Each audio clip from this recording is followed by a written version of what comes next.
Hey y'all, this is JR, one half of the R&B representative. Shout out to my sister Natalie Elise. And this is the eighth episode of JR's Motown Life. Now, this episode, I am discussing the Marvelettes. Please, Mr. Postman. Oh yes, wait a minute, Mr. Postman. Hey, Mr. Postman. Hey, Mr. Postman, look and see. Is that a letter in your bag for me? I can sing this song all day. It's such a classic. You gotta sing along to it. But anyway, this song was released August 1961. It was number one on the R&B charts, and it was number one on the pop charts. This is actually Motown's first number one song on the Hot 100. It was written by Georgia Dobbins, William Garrett, Brian Holland, and Robert Batman.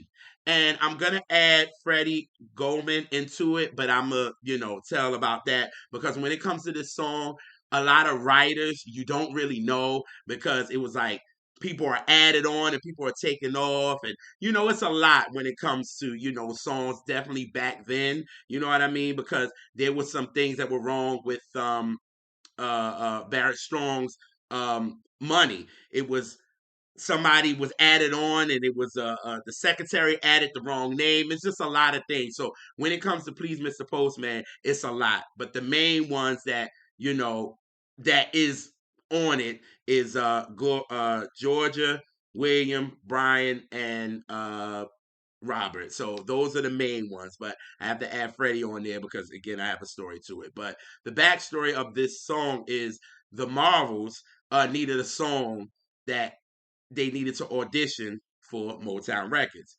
So Georgia Dobbins was like, okay, I need to find a song. I need to find a song that we could audition with. So she went to her friend William Garrett, and he had this song, but it was very bluesy. But she was like, we need kind of an up tempo. So they worked together to create this song, and then after it, they went. The Marvels went to Motown. They auditioned. Barry loved it. He loved the song, but he didn't like their name. So he changed them from the Marvels to Marvelettes. But then Georgia left. She left the group. She left the group. And then Gladys Horton kind of became the leader of the group. You know what I mean? She became the leader. So Barry loved the song. So he threw the girls into the studio. Like he threw them into the studio.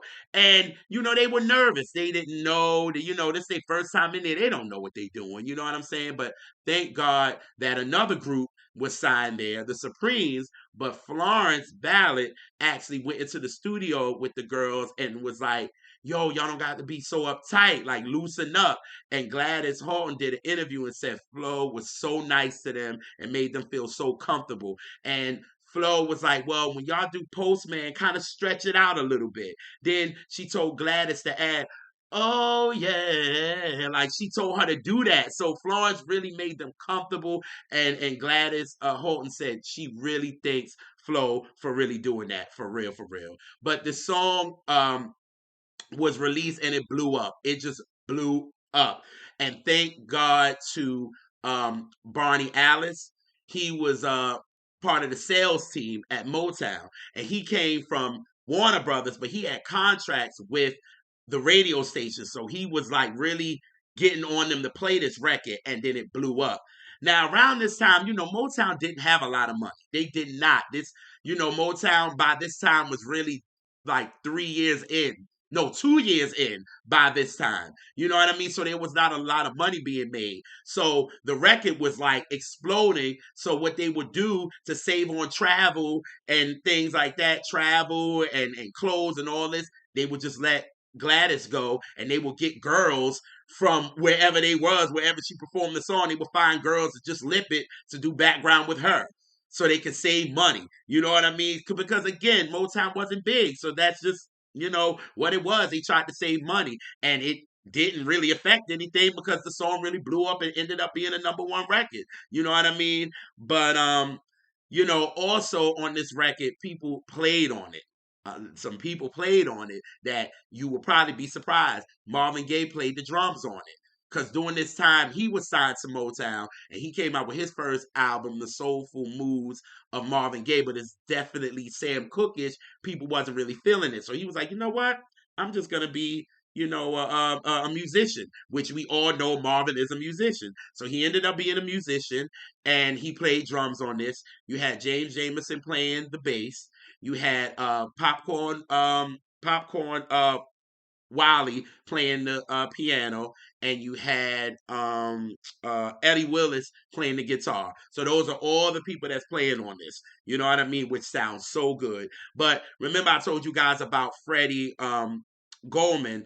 He is actually added as a writer on it and publishing because he said he was a mailman and he actually helped finish the song. So he wanted his credit on it. So you see him on some of it, you see him not on some of it, but hey, I wanted to give him a little credit because hey, if he say he helped write it and he's on some of it, he get the credit too. So like I said, when it came to this song, a lot of people don't know who, and it's really inconsistent. You know what I mean? But the main ones was Georgia Dobbins, William Garrett, Brian Holland from Doja Holland, and Robert Bateman on it.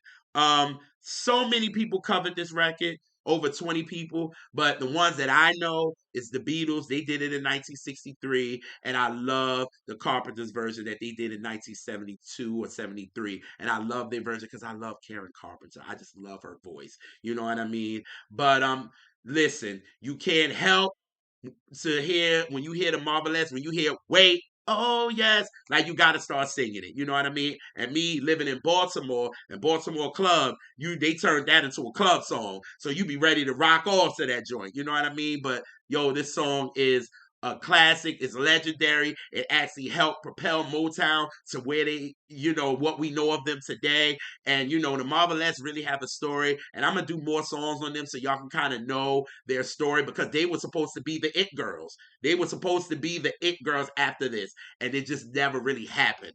You know what I mean? But yo, this song is classic. Please, Mr. Postman, when you hear it, you want to jam to it. So now y'all got a little bit of the backstory, a little bit of behind the scenes. Hopefully, I don't like to keep y'all a little long, but this song you had to get a little bit of it. You know what I mean? So great song. Y'all jam to it, and I hope to see y'all on the next episode of JR's Motown Life. Peace.